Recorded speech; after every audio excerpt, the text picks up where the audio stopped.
সম্ভবত আইপিএলে মুম্বাই ইন্ডিয়ান্সের হয়ে এই লাস্ট ম্যাচ খেলে ফেললেন রোহিত শর্মা। গতকালকে 38 বলে 68 রানে একটা দুর্দান্ত একটা ইনিংস খেলেন এবং 3টা ছক্কা 10টা চার মারেন। কারণ রোহিত শর্মার যে অপমানটা করছে পরের আসর থেকে মুম্বাই ইন্ডিয়ান্সের থাকবে না, এটা তিনি আগেই ইঙ্গিত দিয়ে ফেলছিলেন। কারণ মুম্বাই ইন্ডিয়ান্সের তার এই আসর শেষ। কারণ আইপিএলের মাঝপথে হার্দিক পান্ডিয়ারে গুজরাটের কাছ থেকে এনে তারপর তাকে ক্যাপ্টেন দেওয়া হয়েছিল, কিন্তু ক্যাপ্টেন দেওয়া হয়েছে কি ঠন 0-0। ওই মুম্বাই ইন্ডিয়ান্স 0 এবছর সবার আগে বাদ গেছে 10ম স্থানের থেকে। তারপরে আইপিএল থেকে বর্তমানে বিদায় নিল সবার আগে। কারণ এই জায়গায় একটা সিনিয়র প্লেয়ারদের অপমান করা মানে কি অনেক কিছু। তাই মুম্বাই ইন্ডিয়ান্সের মানে রোহিত শর্মার ভক্তরা কখনোই চায় না মুম্বাই ইন্ডিয়ান্স এই বছর সুপার 4-এ উঠুক বা প্লে অফ করুক, কখনোই চায় নাই। কারণ চাবেও না।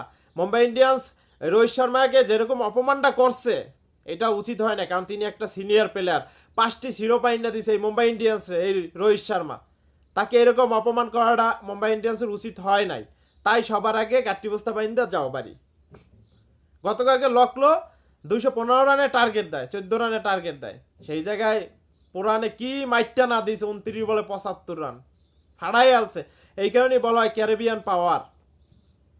এই কারণেই বলা হয় ক্যারিবিয়ান পাওয়ার। কারণ রোহিত শর্মার সাথে যেটা করছে মুম্বাই ইন্ডিয়ান্স, মানে আমার মনে হয় পরের সিজনে হয়তো মুম্বাই ইন্ডিয়ান্স সাইডে অন্য দলে যাবে রোহিত শর্মা। এখন আপনারা বলেন মুম্বাই ইন্ডিয়ান্স সাইডে কোন দলে যাবে, কোন রঙের জার্সি গায়ে তুলবে হিটম্যান রোহিত শর্মা? বর্তমানে তিনি কিন্তু ইন্ডিয়ার ক্যাপ্টেন, তাকে গোনায় ধরে নাই মুম্বাই ইন্ডিয়ান্সের মালিক। কিন্তু এই মুম্বাই ইন্ডিয়ান্স এক সময় মুম্বাই ইন্ডিয়ান্স রোহিত শর্মা 5টি শিরোপা এনে দিয়েছে, কিন্তু তাকে অপমান করা হয়েছে, এই মুম্বাই ইন্ডিয়ান্সের। এখন আমি চাই মুম্বাই ইন্ডিয়ান্স সাইডে পরের সিজনে হয়তোবা রোহিত শর্মা অন্য দলে যাক, তাইলে অনেক ভালো হবে তার জন্যে। যেই জায়গায় অপমান করে, যেই জায়গায় সিনিয়র প্লেয়ারদের সম্মান করে না, সেই জায়গায় থাকার চেয়ে না থাকাই আমি বেটার মনে করি।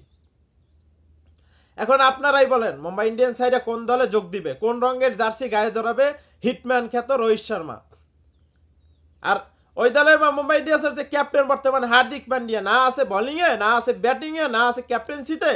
মানে একবারে মুম্বাই ইন্ডিয়ান্স এই বছর একেবারে পথে ভিখারি ডেনে বানাই দিছে বর্তমানে দলটারে। যাক, দেখার বিষয়। রোহিত শর্মার জন্য বেস্ট অফ লাক। পরের সিজনে ভালো একটা দলে যাক এবং একটা কাপ আনুক। আমি চাই মুম্বাই ইন্ডিয়ান্সের একটা কড়া জবাব দিয়ে দেখ। অন্য দলে যে ভালো খেললা, যেই দলে যা ক্যাপ্টেন হওয়ার পরে ওই দলে চ্যাম্পিয়ন করার পরে একটা ভালো একটা জবাব দেখ এই মুম্বাই ইন্ডিয়ান্সে। মুম্বাই ইন্ডিয়ান্স সিনিয়র প্লেয়ারদের সম্মান করতে জানে না। যাক, লকলো গতকালকে জিতছে, তারপরও প্লে অফ উঠতে পারে নাই, তারাও কিন্তু বাদ পড়ে গেছে। এখন আজকে একটা বিগ ম্যাচ আছে, চেন্নাই সুপার কিংস এবং আরসিবি। কারা জিতবে?